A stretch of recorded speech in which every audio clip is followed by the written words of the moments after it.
Redditors whose job requires them to go into other people's homes for a living.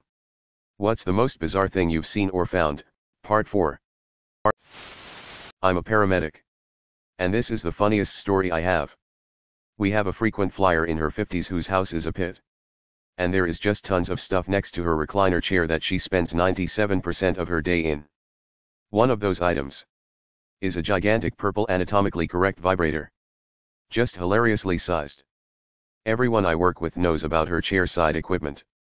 One time, my partner and I arrived after rescue to find that the patient needed help up from her chair that had tipped backwards. I walked in about a minute after my partner. Just in time to watch him step right on that thing. I didn't have enough time to warn him. So I've seen and found some really ridiculous things over the years. But that's by far the funniest. He scrubbed his boots with Sani wipes for a few minutes before we cleared the scene.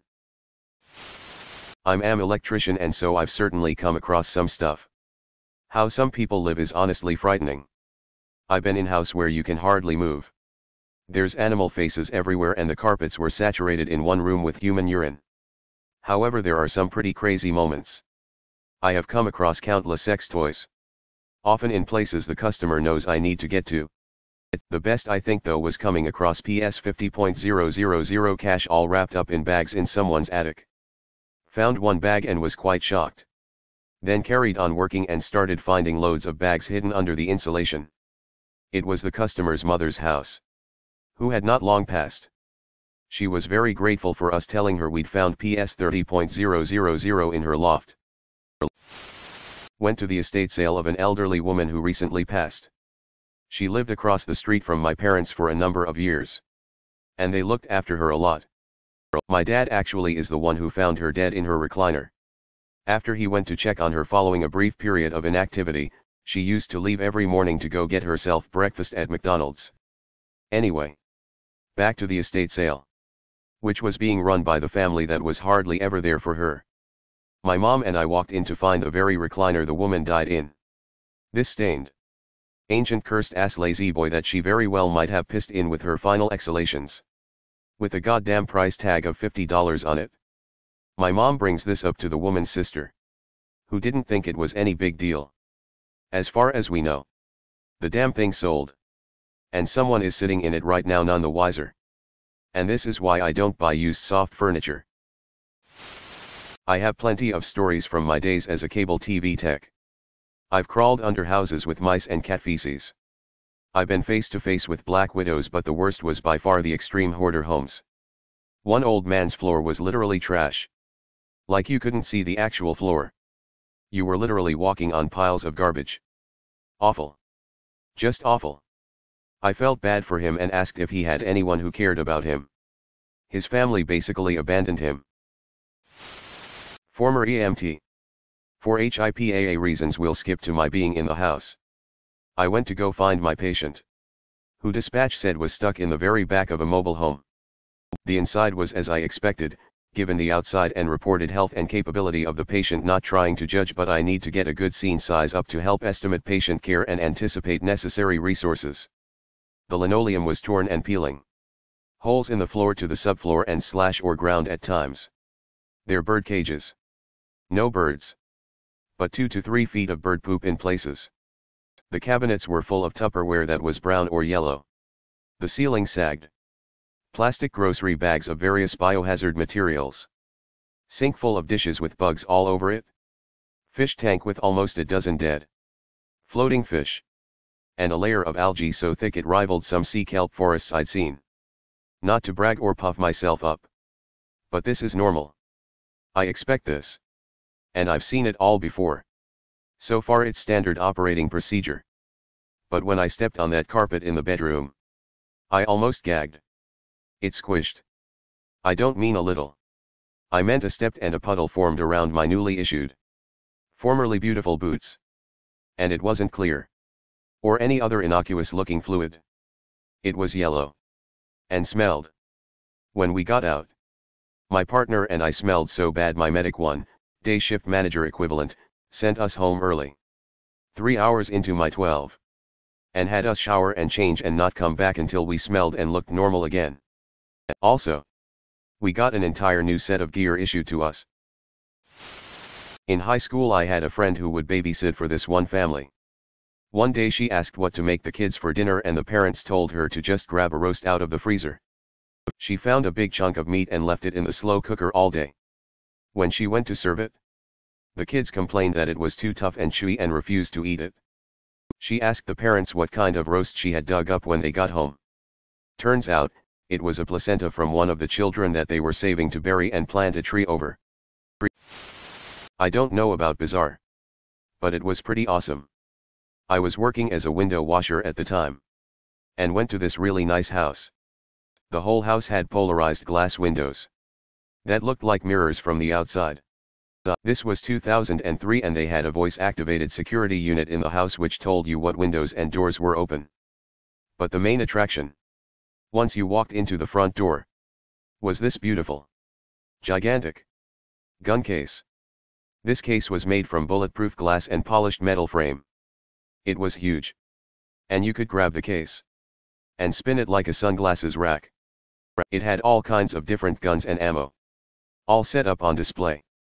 First thing you see as soon as you open the door to the house. Other than that, my best friend growing up had a tweaker as a sister.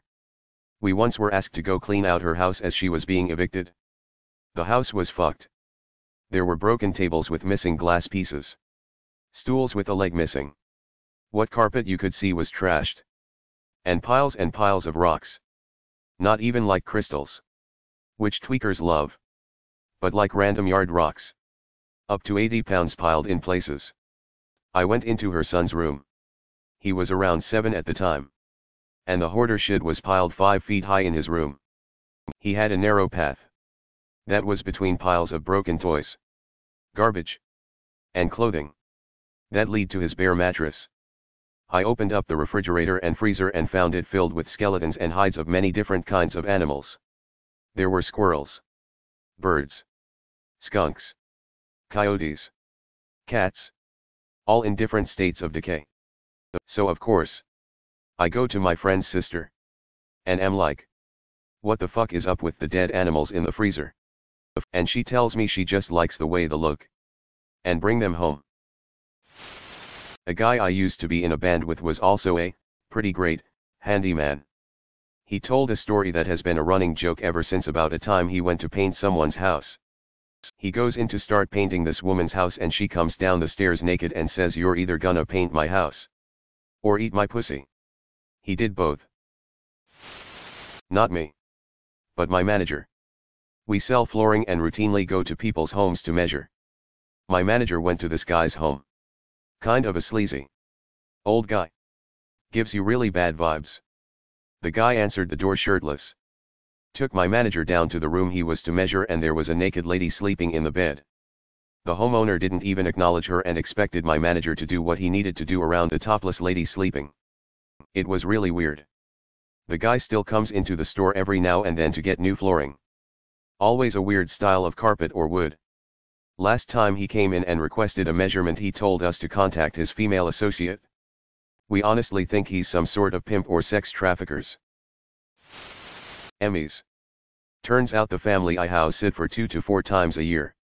The husband works for some sports channel and gets awards for it. Yes, I've held one. They're heavy and cold. My fiancé is an HVAC technician and recently visited a house that was otherwise luxurious and beautiful. But they were especially proud of their Nazi memorabilia room. It had hundreds of thousands of dollars of Nazi collectibles including an original SS uniform and weapons. My fiancé is half SE Asian and half Jewish. Worked as a process server, delivering eviction notices. I had a special issued license that allows me to enter the premise I am evicting. It gave me the rights to be on any property I was evicting and allowed to enter without permission. I never used that right because who the hell would believe me? That's a great way to get yourself killed. Sometimes people would invite me so they could read over the paperwork and I could answer a few questions. I maybe went in twice ever. Well, this one apartment had received 2 prior notices and I was asked to write a statement of the condition of the place. I get to the door. Knock. And an old Hispanic man answers. The notice is for 2 people so I need him to get the other woman. He tells me, "You go do it." Meaning for me to come in. He turns and goes through a plastic curtain that is right in front of his door. It had blood sprayed all over it. And he was screaming for me to come inside. I have never noped so fast out of something. He was not even by far the worst experience I had with that job, but it made me nauseous for sure. Client pulled a gun. I retired from home PC repair. I never realized what a comfort that counter at CompUSA was until I didn't have it as a safety net. Like I got a death threat once, about laptop rubber feet, but I'd never had a gun pulled on me. I couldn't do shit. His PC was a budget store and he was trying to watch TMZ on the computer. Like it ran XP. Wasn't one of those 98 dinosaurs. But DSL was, and is, DSL. He tried to laugh it off with "it's not loaded." I called the cops as soon as I left. They were dicks. What did you do to upset him? Like. When I was at CompUSA, I thought it was a little funny when people would buy the bottom of the line compact laptop and come bitching about how it didn't run the latest AAA game. But when you've got a gun pointed at your head, it ceases to be amusing. Other than that, yeah. My clients tended to have filthy ratholes as houses. If I ever have an in-home call, I clean the shit out of my Redbox apartment. But some people don't give a shit. Also, he lied. I saw the bullet. Thanks for watching.